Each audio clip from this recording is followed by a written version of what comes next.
nefrolitotomi. Jadi pada kasus-kasus batu ginjal itu bisa kita tangani dengan luka yang hanya mungkin diameter mungkin sekitar 2 cm. Jadi recovery-nya lebih cepat, juga pasiennya juga lebih nyaman, dan insya Allah hasilnya juga lebih bagus. Jadi untuk kasus-kasus anak-anak seperti hipospadia atau hipospadia itu yang lubang kencingnya tidak di depan. Jadi mungkin ada kelainan yang lubang kencingnya itu tidak di depan. Jadi dia terlahir lubang kencingnya itu bisa di bawah, atau mungkin dia terlahir seperti orang-orang yang sampaikan tuh sudah disunat sejak lahir. Itu sebenarnya itu sebuah kelainan. Itu insya Allah bisa ditangani di RSUD Purworejo. Irama Live Talk 88,5 Irama FM Purworejo, top lagunya pasti infonya. Hai, halo, apa kabarnya buat Anda pendengar Irama? Jumpa lagi dong ya, masih bersama Ayu, temani Anda semuanya dengan menghadirkan beberapa informasi dan juga hiburan yang menarik buat Anda dengarkan sembari melakukan aktivitas apa saja di rumah dimanapun berada. Dan kali ini kita beralih kembali dengan informasi kesehatan bersama RSUD Dr. Citro Wardoyo. Hari Kamis loh ya, pokoknya pantengin terus. Setiap hari Kamis kita menghadirkan informasi kesehatan ya bersama narasumber dari RSUD Dr. Citro Wardoyo. Dan sudah hadir juga di sini ada Dr. Sutar Widi Cahyono SPU. U-nya pasti urologi dong ya gitu. Dokter spesialis urologi RSUD Dr. Citro Wardoyo yang tampang mempesona. Pokoknya dilihat aja di di TikTok-nya. RSUD Dr. Citro Wardoyo. Pagi-pagi udah gombal ini ya hostnya. Baiklah, terima kasih. Sebelum kita ke materi, kita sapa terlebih dahulu dokter kita yang sudah siap untuk memberikan pencerahan terkait tema yang nanti kita angkat hari ini. Dokter Sutar, gimana kabarnya? Bismillahirrahmanirrahim. Alhamdulillah baik, Mbak. Iya. Sudah lama nggak kesini. Iya. Kalau lama nggak pernah diundang soalnya. Kali ini sudah terundang kan ya? Pertama kesini, iya, belum ada perubahan? Iya. Oke, siap. Nanti ada perubahan. Sekian purnama gak kesini gak ada perubahan gitu.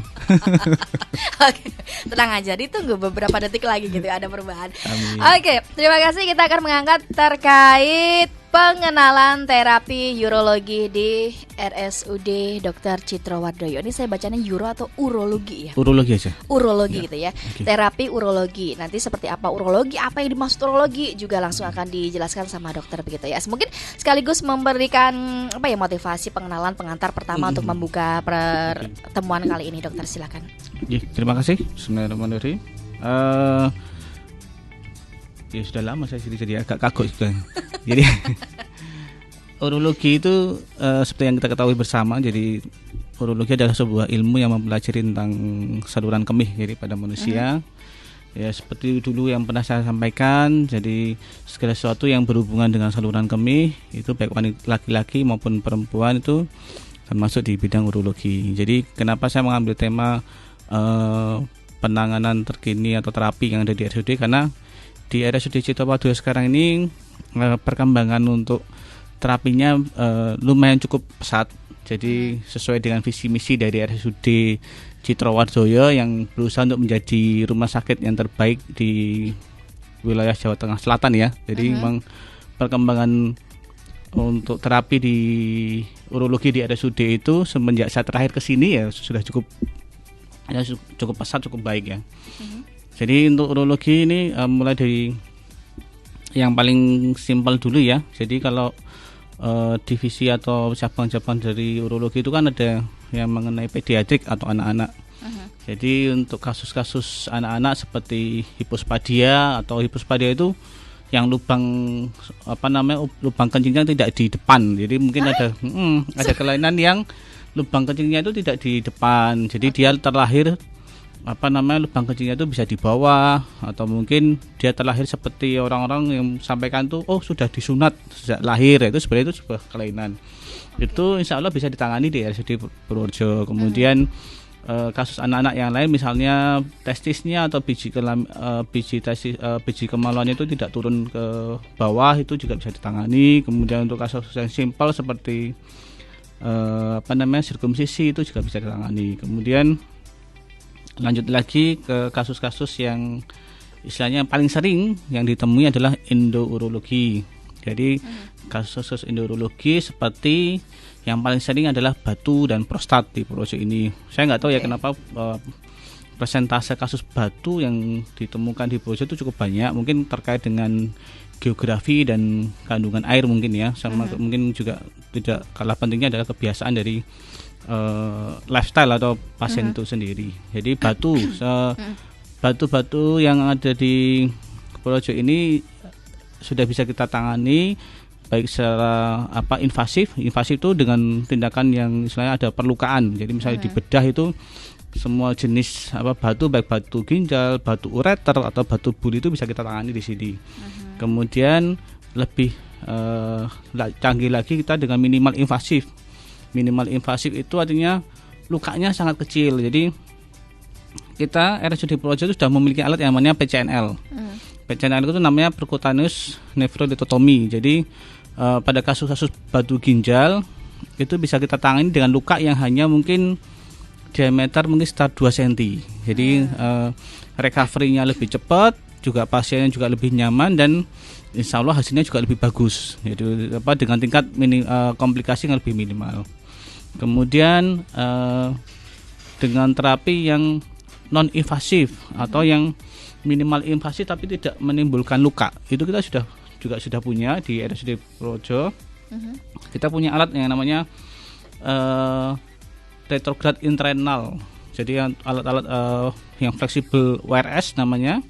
Itu untuk terapi RRS itu kita juga bisa. Jadi kita menangani batu-batu di ginjal itu dengan melalui saluran jadi lewat alat kelamin. Jadi alatnya masuk lewat alat kelamin pasien, kemudian dari dalam gitu. Jadi pasien tidak ada luka sama sekali. Itu sudah bisa kita tangani di RSUD Citowadoyo juga seperti itu. Kemudian untuk kasus prostat yang paling sering pada pasien-pasien usia lanjut, kita juga sudah bisa menangani tanpa ada lagi istilahnya dibedah seperti dulu kayak gitu. Jadi pasien juga recovery-nya lebih cepat, juga efek dari komplikasi atau efek samping dari operasi prostat sendiri lebih minimal.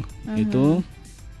Kemudian pada di RSUD Citowadoyo juga bisa menangani kasus-kasus misalnya masalah infertilitas. Jadi misalnya pasien dengan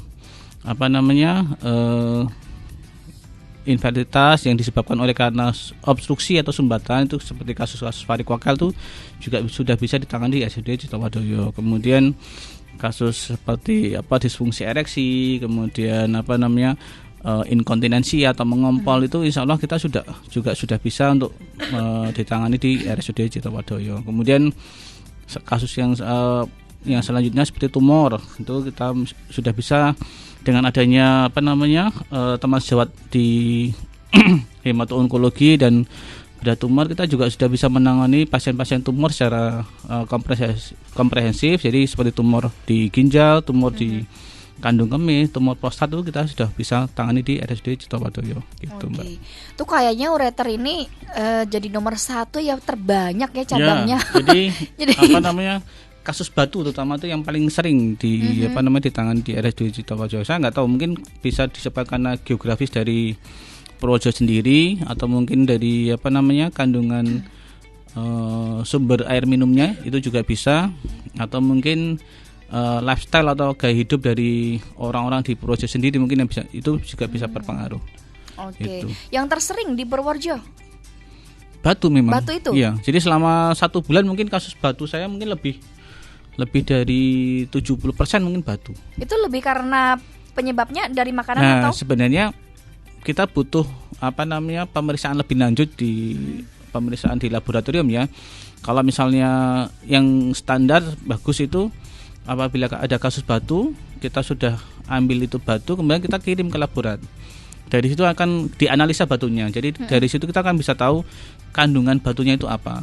Nah, itu yang belum ada sampai sekarang itu di rumah sakit itu belum ada. Yang sudah ada itu di swasta, di laboratorium swasta itu bisa. Jadi di analisa batunya ya, dari situ nanti kita bisa tahu ini jenis batunya apa, dan jadi bisa untuk menentukan tindakan pencegahan lebih lanjut kayak gitu. Untuk mengetahui kita ada batu atau enggaknya gimana, Dok? Sebenarnya ada gejalanya enggak? Mungkin sebenarnya gejala itu pasti ada. Ya, gejala paling sering yang mungkin pertama kali timbul ya pegel. Jadi kalau itu batu yang letaknya di ginjal atau batu di ureter, pasti gejala yang paling sering adalah pegel atau nyeri di daerah pinggang, di bagian pinggang atau samping. Kemudian nyerinya itu sifatnya, kalau dia di ureter dia sifatnya hilang timbul. Jadi kadang hilang, kadang timbul, Kemudian tidak diperberat atau tidak tergantung pada posisi. Jadi tidak misalnya kalau nyerinya setelah bangun tidur itu enggak. Itu terus, atau mungkin kalau nyerinya timbul waktu bekerja itu enggak. Jadi setiap saat dia bisa timbul kapan aja. Jadi tidak diperberat dengan aktivitas atau tidak diperingan juga dengan aktivitas. Jadi kapanpun dia pasti akan bisa menimbulkan rasa nyeri itu. Kemudian ada gangguan berkemih juga bisa. Misalnya batu di kandung kemih atau di buli atau di kandung kemih itu bisa menimbulkan gangguan berkemih. Misalnya kencingnya tidak lancar, atau justru yang ekstrim itu kencingnya sampai berdarah seperti itu. Oke, ada tanda yang khusus nggak? Kalau pegel-pegel kan taunya kita di pegel biasa kali ya, di krek sebentar udah sembuh gitu. Ada yang khusus nggak bedanya gitu? Ya tadi yang seperti saya sebutkan tadi, jadi nyerinya kalau dia ada gangguan batu ya, satu itu nyerinya dia akan hilang timbul, satu. Yang kedua nyerinya itu di sebelah samping ya, di area ginjal itu di sebelah samping, bukan di belakang. Kalau di belakang, di tengah-tengah itu kan lebih ke tulang belakang ya. Kanan kiri ginjal. Kanan kiri ginjal itu kanan kiri, bisa di kanan atau di kiri. Kemudian tidak tadi itu tidak diperberat atau tidak diperingan dengan posisi. Misalnya kalau orang dengan gangguan tulang belakang itu kan pasti nyerinya setelah bangun tidur. Biasanya itu dia bangun tidur bangun ini, kalau enggak. Nah, itu kalau untuk yang disebabkan karena gangguan dari saluran kemih itu tidak ada hubungannya dengan itu. Kayak gitu. Kemudian pasti ada gangguan berkemihnya juga. Disertai dengan rasa gangguan berkemih, misalnya pipisnya enggak lancar, atau mungkin ada tadi itu kayak berpasir, atau mungkin keluar darah, itu bisa disebabkan seperti itu. Yang penting adalah kalau seperti itu jangan dianggap remeh, artinya harus segera dilakukan pemeriksaan. Minimal adalah pemeriksaan USG, atau lebih simpel lagi ya dengan pemeriksaan urin. Cuma kalau dengan urin tidak selalu menunjukkan bahwa itu ada batu kayak gitu. Kadang pemeriksaan urin seseorang ada kandungan kalsiumnya positif, atau mungkin proteinnya positif, tapi tidak mesti itu batu, itu belum mesti. Yang pasti dan simpel adalah USG. Tapi memang benar adanya kalau misalnya kita mungkin ada yang gejala pipis, ada pasir-pasirnya gitu, apa nggak perih sekali gitu? Ya perih, pasti nyeri.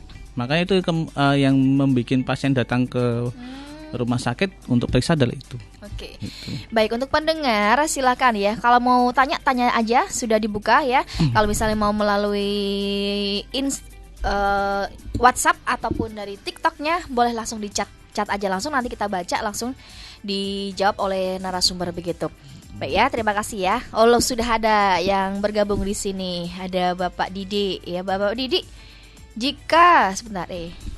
Jika sudah operasi, apakah masih bisa timbul lagi kena batu ginjal? Silakan dokter. Iya, Bapak Didi. Jadi masih bisa. Apalagi kalau misalnya pasien itu satu, dia usia muda. Pada pasien-pasien dengan usia muda itu resiko kekambuhannya itu cukup besar. Jadi sekitar 25% dalam 5 tahun pertama itu bisa. Yang kedua, kalau pasien itu tidak mengubah gaya hidupnya dia, pasti akan bisa timbul kembali.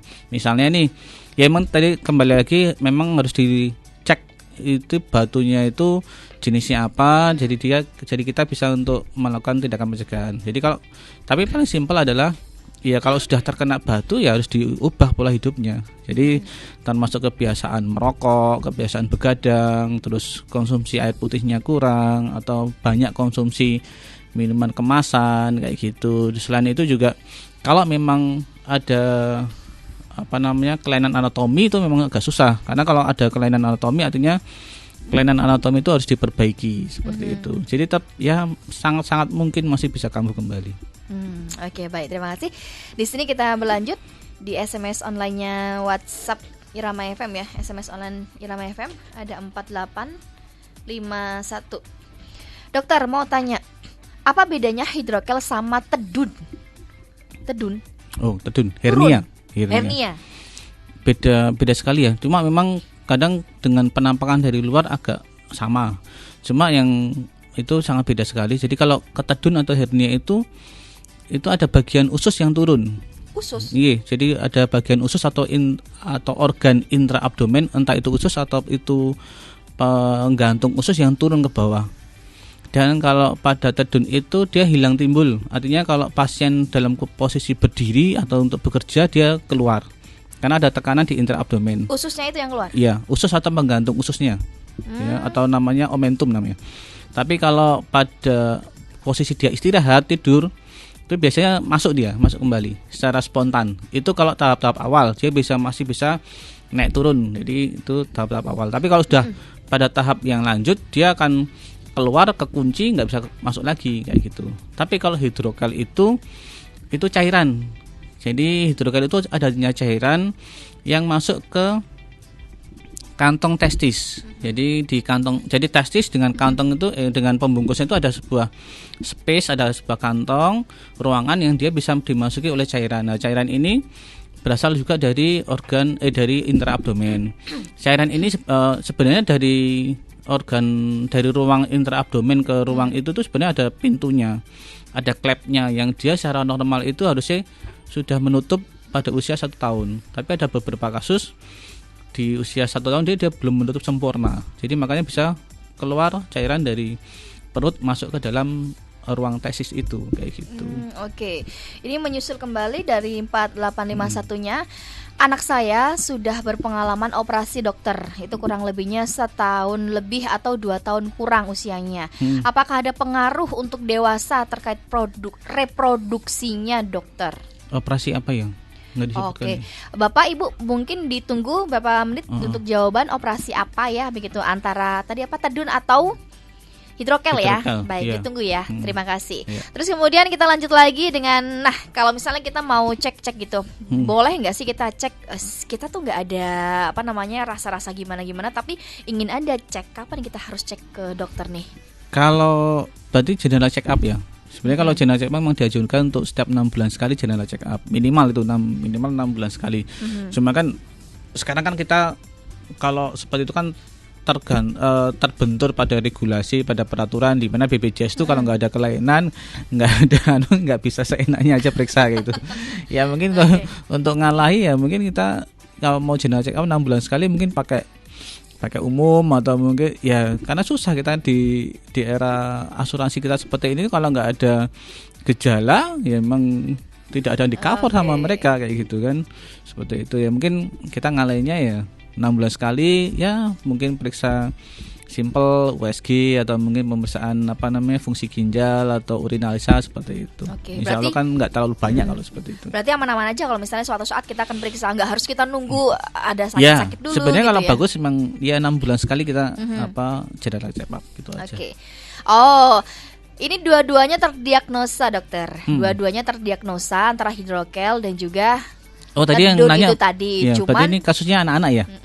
Iya. Karena memang solusinya harus operasi, ya sudah operasi saja. Jadi mungkin tidak tahu beliaunya. Jadi kalau pada anak-anak memang bisa kejadian 2 itu terjadi bersama bisa. Jadi pada pasien anak-anak ya, tadi seperti saya sebutkan tadi, dia seharusnya umur 1 tahun dan nutup itu klepnya, pintunya, tapi karena ada suatu sebab dia tidak menutup dengan sempurna, makanya dia bisa timbul hidrokel dan hernia secara bersamaan kayak gitu. Memang kalau pada anak-anak tindakan operasinya memang nanti akan dikoreksi dua-duanya. Jadi hidrokelnya dikoreksi, hernianya juga dikoreksi. Tapi insya Allah untuk istilahnya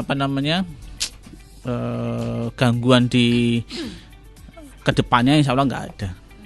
Menyusul kembali ini lengkap ya dengan pertanyaannya, mungkin nggak langsung tapi ada bagian-bagian tertentu gitu ya tadi, antara hidrokel, hernia itu tadi, terus kemudian operasinya karena tidak tahu, yang penting operasi saja. Nah, tambahan lagi, tapi ditambah kembali fimosis dokter. Berarti 3 dong. Ya, tapi itu kan kalau fimosis ya kejadian yang berbeda.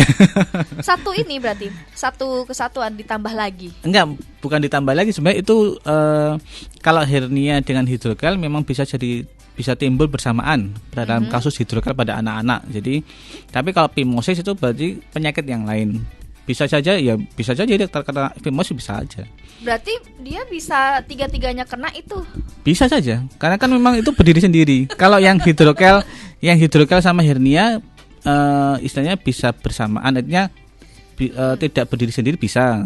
Tapi kalau epimusis ya berdiri sendiri dia, terlepas dari hidrokel sama hernianya itu.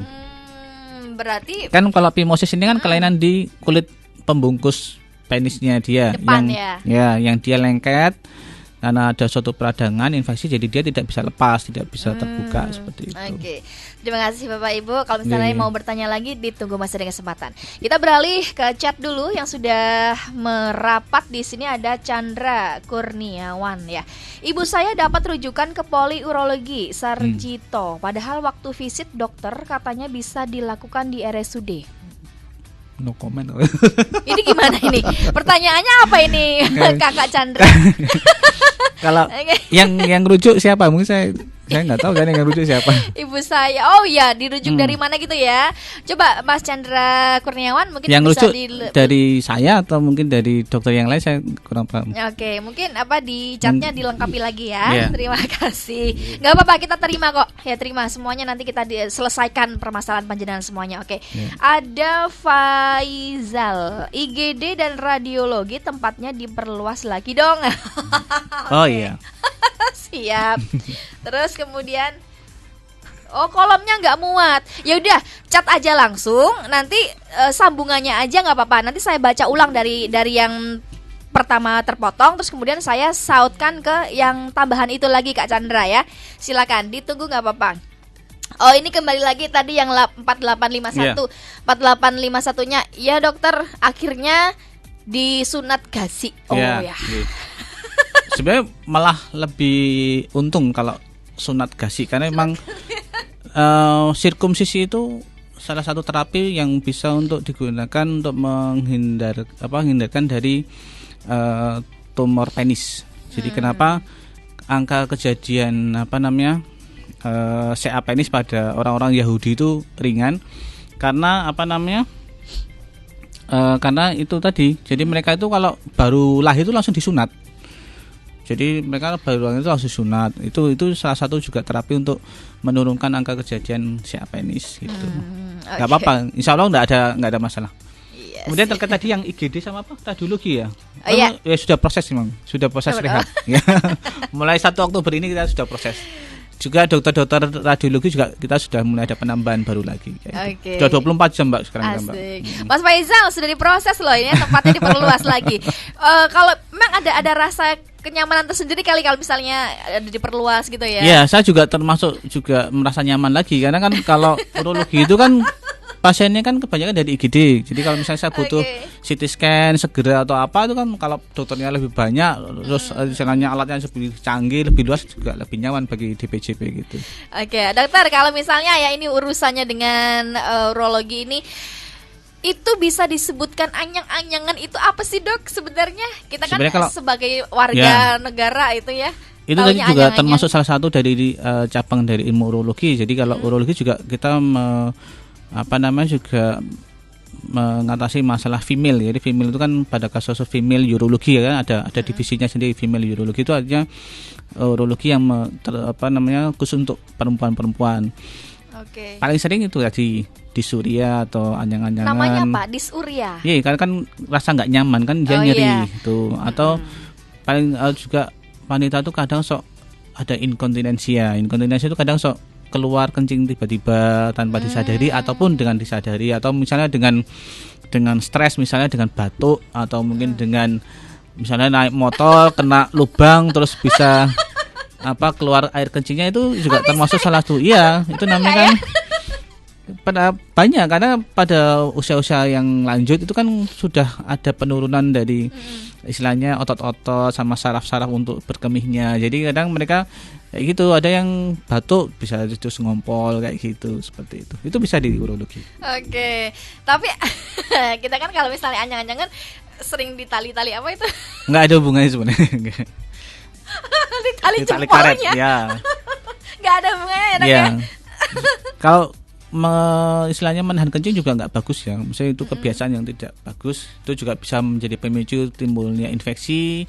Ya nantinya juga infeksi sendiri akan mempengaruhi timbulnya batu atau mungkin akan terjadi perubahan dari struktur normal di kandung kemih itu sendiri kayak gitu. Jadi nggak bagus lah menahan. Oke, tapi apakah anyang-anyangan terjadi sama wanita saja? Enggak, laki-laki juga bisa. Oke. Ada Mas Chandra Kurniawan, saya ulangi lagi ya. Saya ulangi lagi dari awal ya.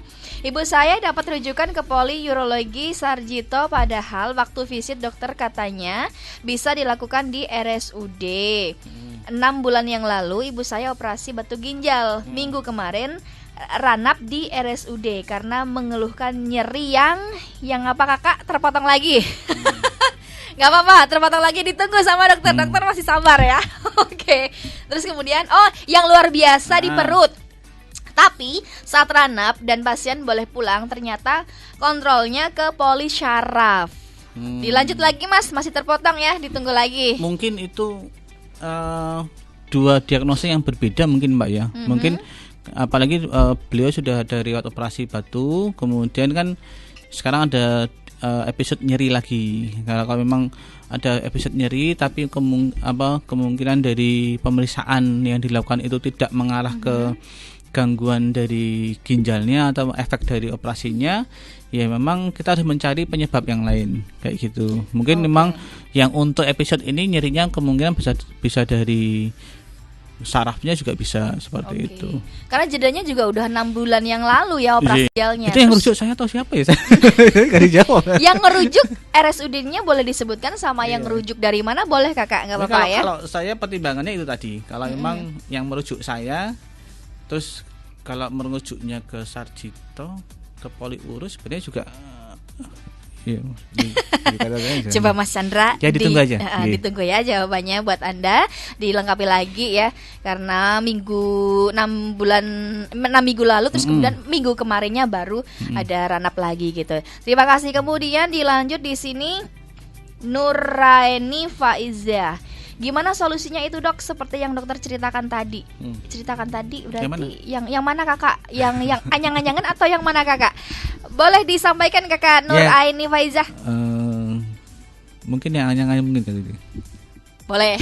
Coba yang kalau anyang-anyang itu tadi memang pada prinsipnya kan anyang-anyang itu kan karena adanya proses infeksi yang bisa menyebabkan proses peradangan pada kandung kemih.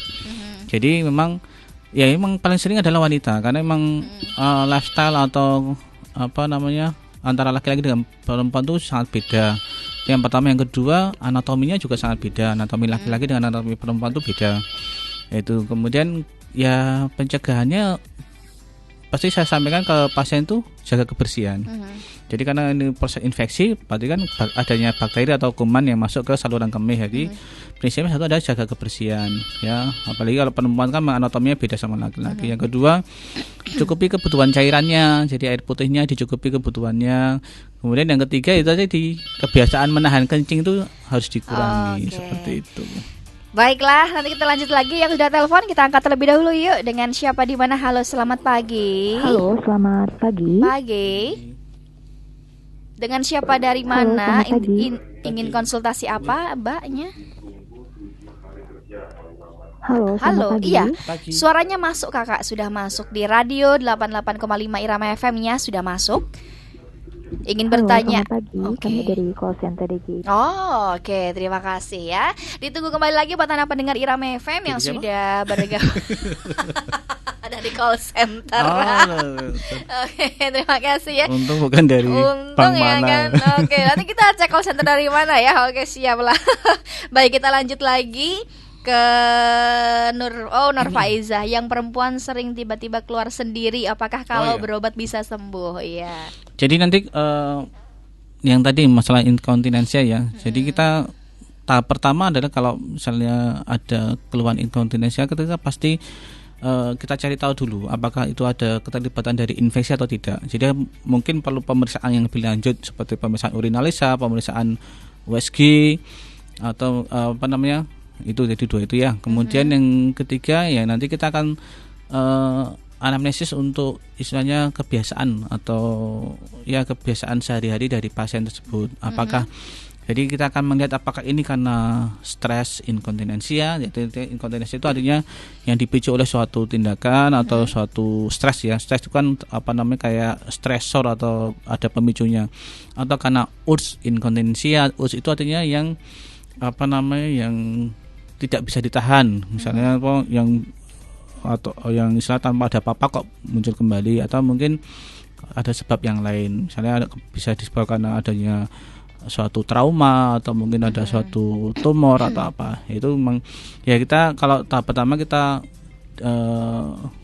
tegakkan dulu kira-kira penyebabnya apa. Nanti kalau sudah kita tahu penyebabnya ini, jenisnya inkontinensinya adalah ini, baru nanti kita akan lini pertama pasti akan kita minta untuk perubahan gaya hidup.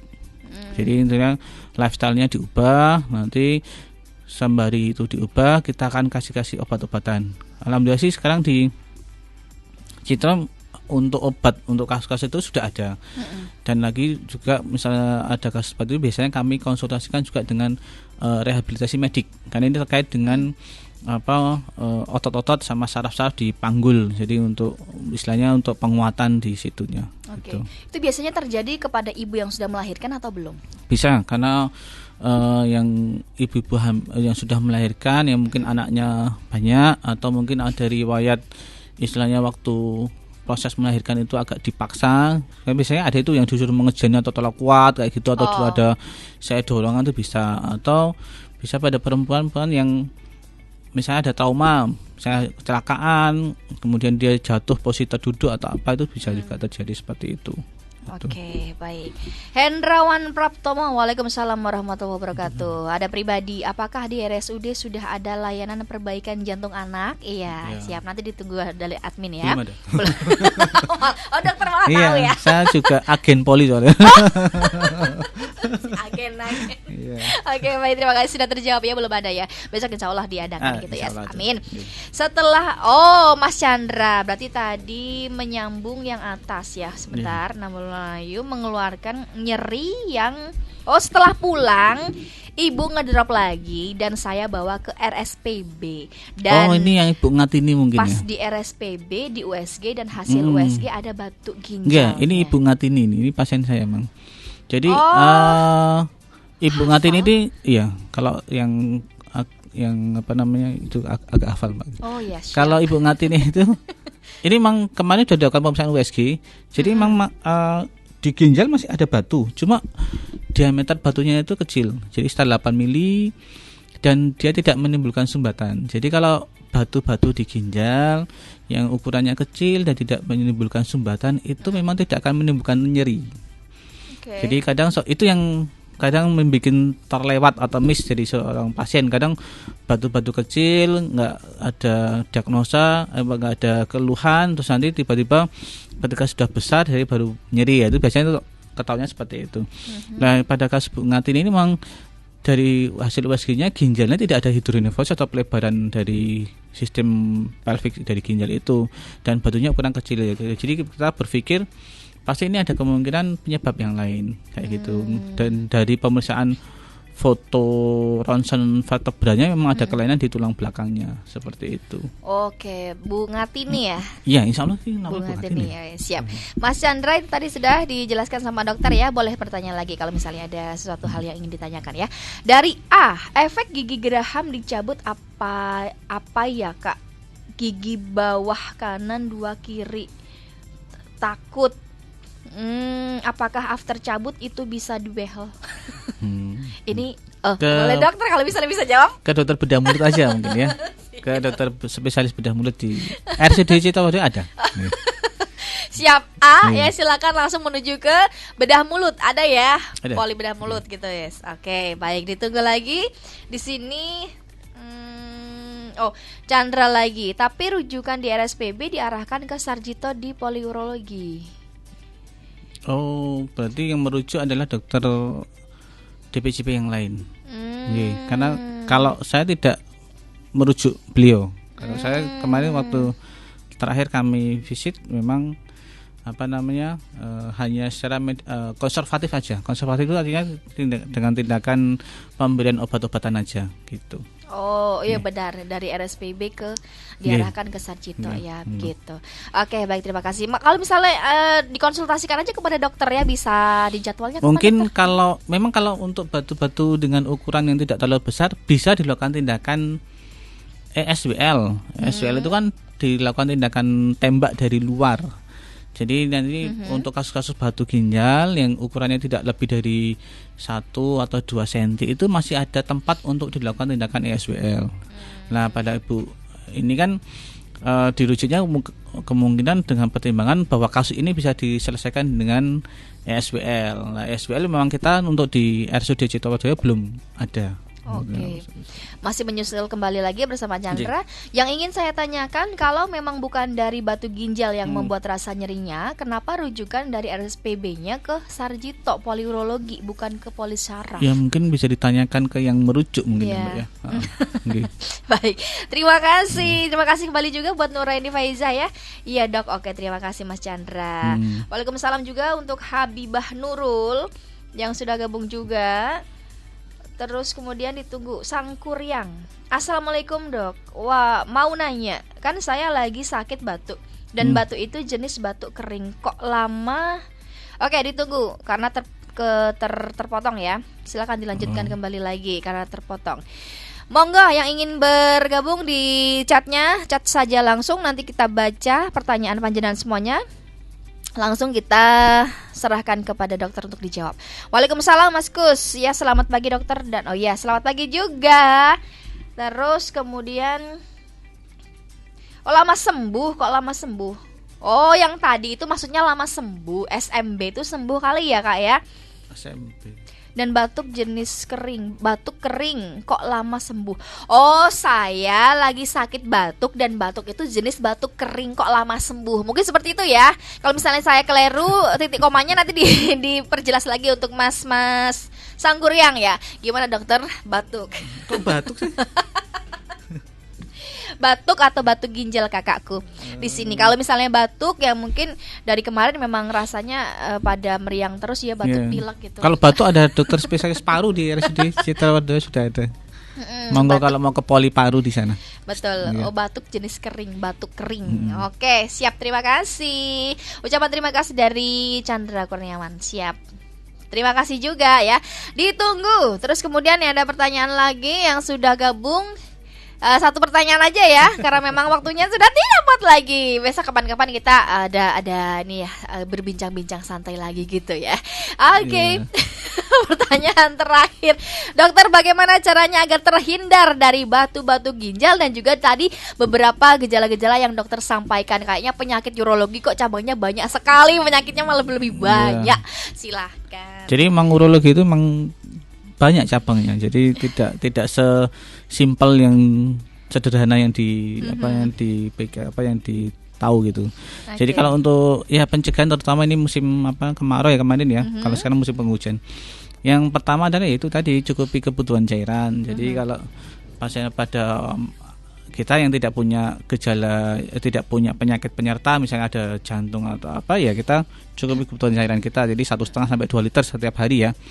Air putih, itu yang air putih saja. Kemudian yang kedua, tetap kita aktivitas rutin setiap hari, olahraga lah, olahraga minimal 10 sampai 20 menit setiap hari. Kalau bisa disempatkan, bukan disempatkan sebenarnya, kalau bisa ya dipaksakan untuk bisa kayak gitu ya.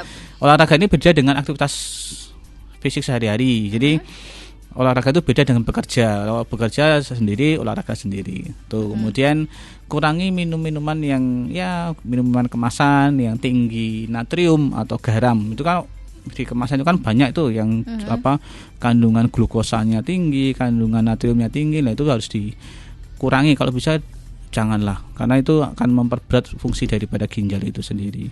Kemudian jangan begadang. Jadi kalau memang nggak ada urgennya begadang, nggak usah begadang. Jadi kita ikuti Bang Roma Irama, jangan begadang gitu kan. Terus beliaunya ahli urologi berarti.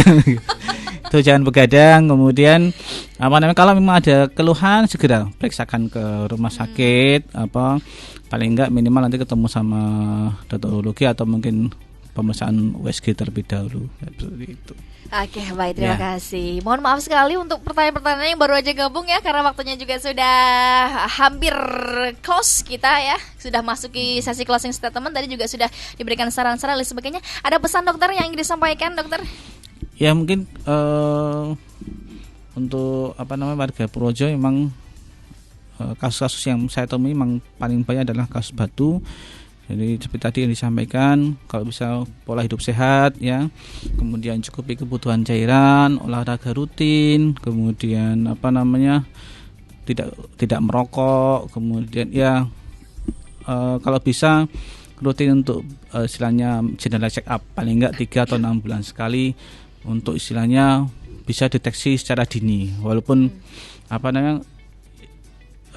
meskipun nanti kita sudah terlambat sudah terjadi, paling enggak datanglah ke istilahnya fasilitas kesehatan yang tepat, jangan jangan kemudian pakai yang macam-macam seperti itu, karena kalau dengan terapi yang tidak sesuai nanti akan memperberat fungsi ginjal itu sendiri. Gitu. Baik, terima kasih sekali terkait pengenalan terapi urologi di RSUD Dr. Citrawardoyo sudah disampaikan oleh dokter.